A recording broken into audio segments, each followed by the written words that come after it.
I had a pen pal when I was 10 years old. Her name was June, and I want to tell you about her carefully and honestly, because this is a story I've been sitting with for most of my life, and I've only told it in full to maybe 3 or 4 people. And each time I've told it, I've tried to get it right, not to make it more dramatic than it is, not to smooth out the parts that don't fit neatly, just to say what happened as accurately as I can remember it and let the facts do what they do. The pen pal program was through my elementary school. 4th grade, Mrs. Calloway's class. She had arranged an exchange with a school in another state, kids in our class paired with kids in theirs. The idea being that we write letters back and forth and learn something about how other kids lived in other places. It was a good idea. The kind of low-technology connection project that made more sense before the internet made the whole concept of a distant stranger feel less exotic. I remember being genuinely excited about it.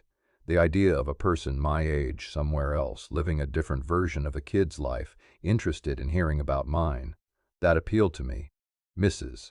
Calloway handed out the pairings one morning in October. I got paired with a girl named June Aldrich from a town in rural Iowa I'd never heard of. The letter with her information included a brief introduction she'd written herself. 4th grade handwriting, round and careful, blue pen on notebook paper, that said her name, her age, which was 10 like me, that she had a dog named Biscuit, that she liked to read and draw, and that she was looking forward to being pen pals. It was a perfectly ordinary 4th grade letter. I wrote one back that probably said roughly the same things about myself with different specifics.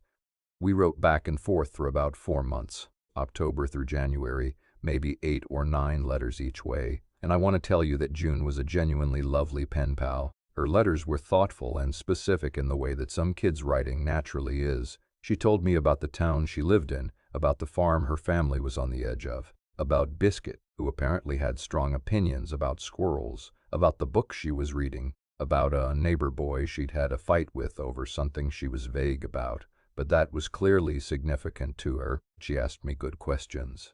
She seemed genuinely curious about my answers. Her handwriting was distinctive.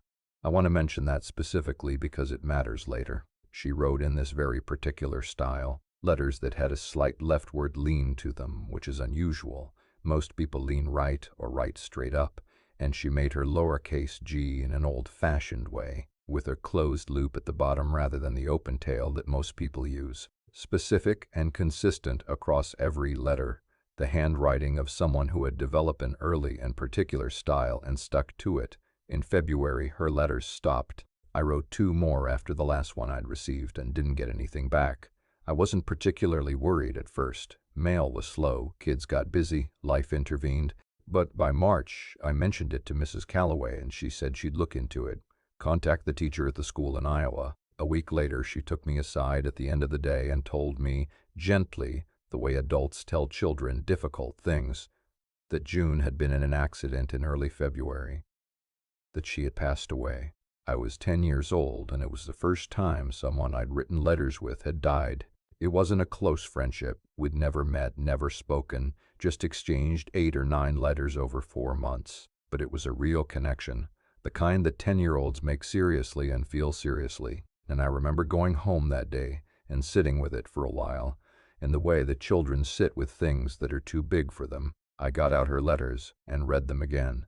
I put them in a shoebox in my closet. And then I was 10 years old and life moved forward the way life does, and June Aldrich became a memory, specific and real, but receding, the way things do when you're young and there's always more coming at you. I kept the shoebox. I want you to know that, through every move, every transition, every purge of childhood belongings, I kept the shoebox with June's letters in it, not consciously maintained, not a shrine, just something I never got rid of. The way certain things from childhood attach themselves to you without demanding explanation. The first letter came when I was 24. I was living in my first solo apartment, 3rd floor of a building in the city, and I came home one day and got my mail from the box in the lobby and went upstairs and was sorting through it in the way you sort through adult mail, bills, junk, the occasional actual piece of correspondence, and there was an envelope that stopped me. It was addressed to me, My full name, my current address, handwritten in blue pen. The return address was a rural route number in Iowa, and the handwriting on the envelope had a slight leftward lean and the kind of care to it that I recognized before I had consciously processed why I recognized it. I sat down on my kitchen floor. I don't know why the floor specifically. I just sat down. I opened it. The letter was short. 2 paragraphs, notebook paper, blue pen, that distinctive leftward-leaning handwriting with the old-fashioned closed-loop G. It said, "I hope you're doing well. I think about our letters sometimes. I wanted you to know that Biscuit lived to be 14 and was very happy. I hope you have a dog someday if you want one. It's a good thing." That was it. No explanation for the silence, no acknowledgement of the years between, no mention of the accident, just those few sentences, signed June in the same round, careful handwriting I'd last seen when I was 10 years old. I sat on my kitchen floor for a long time. Then I got the shoebox out of my closet. I'd moved it through 2 apartments already at that point, still without quite knowing why. And I got out June's old letters and I compared the handwriting, the lean, the G, the specific way she rounded her capital J, the same, not similar, the same. I've been as honest with myself as I know how to be about what happened next in my thinking. I went through the possibilities. Someone who had known June, who had access to her handwriting, who knew her childhood pen pal's name and had tracked down my current address, had sent me a letter as some kind of tribute or memorial or strange prank. This required a lot of moving parts, but was not technically impossible. The return address on the envelope was a rural Iowa route number. I looked it up and it corresponded to a real road in the right county. I didn't drive out there. I didn't call anyone. I wrote back to the return address simply because it felt like the thing to do. A brief note that said I was well, that I thought about her letters too, that I was glad to hear about Biscuit. I didn't get a response for 3 years. Then one came. Different apartment by then, new city. Same handwriting, same blue pen, same notebook paper. This one said, "I saw a picture in a magazine once of the city you moved to. It looked like a good place. I always thought you'd end up somewhere interesting. The maple trees here are doing that thing where the whole county goes orange at once. I wish you could see it. I wish you could see it." I sat with that one for a long time, too. This is continued for, I have to count when I say this because it still surprises me, for going on 17 years now. The letters don't come on any schedule. Sometimes there's a gap of a year, sometimes 2. Once there were 3 years of silence, but they come.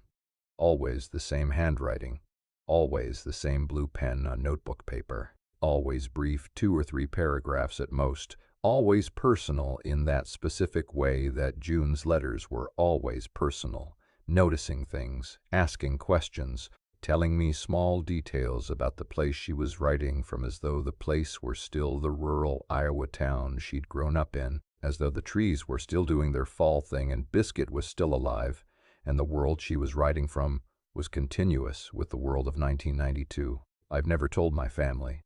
I've told 2 close friends and a woman I dated for a few years who took it better than I might have expected and asked good questions. Every person I've told has engaged with it differently. One friend is certain there's a rational explanation involving a living person who knew June. The other doesn't try to explain it and just asks me what the letters say. The woman I dated asked me once if it was frightening, receiving them, and I had to think about it. The honest answer is no. That's the thing that confuses people when I tell them. The letters are not frightening. They are not distressing. They are not the letters of something that means me harm, or is making demands or creating dread. They are the letters of a 10-year-old girl who grew up in rural Iowa and had a dog named Biscuit and liked to read and draw, being passed forward somehow through years and through whatever wall there is between here and wherever she is, and they are warm and specific and fond. The most recent one came about 8 months ago. It said, "I hope you've been sleeping enough. You never were good at that. I know you think about things too much at night. Try to let the thinking go for a while.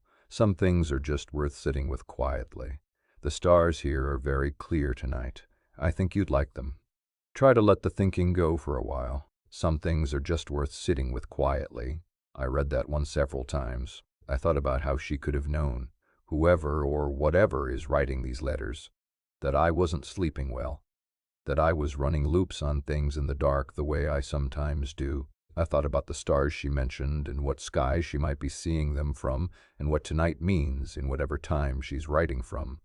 I wrote back, same as always. I sent it to the rural Iowa return address.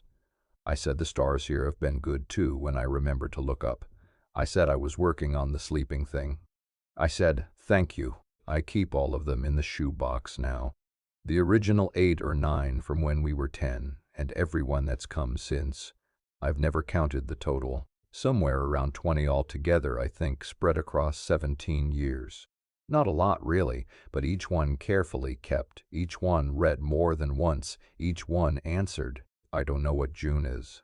I don't know what kind of thing persists and writes letters in blue pen on notebook paper and mails them from her rural Iowa address to wherever I'm currently living.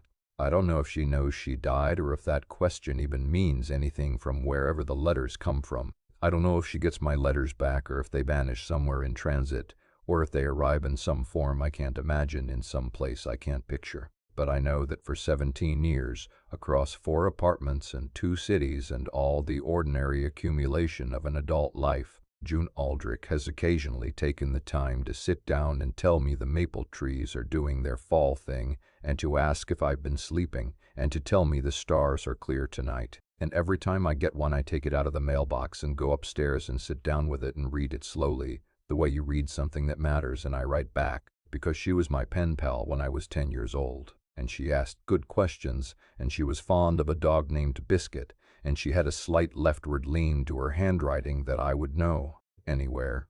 And some connections, I think, don't ask permission from the things that are supposed to end them.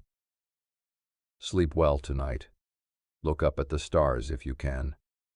I think they're clear everywhere that matters.